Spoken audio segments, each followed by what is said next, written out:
Zo'm sizlar yaxshimi? Bugungi manzilimiz Namanganda bo'ldi. Shu darvozamizni ikkilikda 2 qavat qilib klassik formada qilib berdik. Darvozamiz o'ta go'zal holatda chiqdi.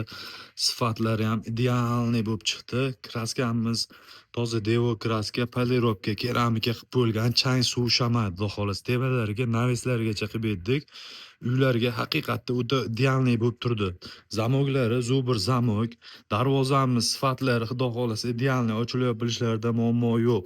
Kimga shunaqangi sifatli, kastrinli darvozalar kerak bo'lsa, o'zimga aloqaga chiqinglar. O'zbekiston bo'ylab shunday holatda qilib chotki qilib yetkazib beraman.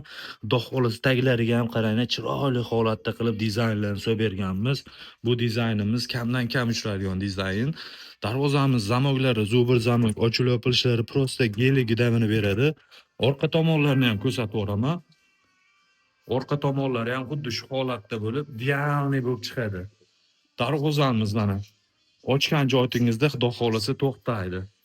Imkon darajasida bizda sifat bo'yicha ishlanadi.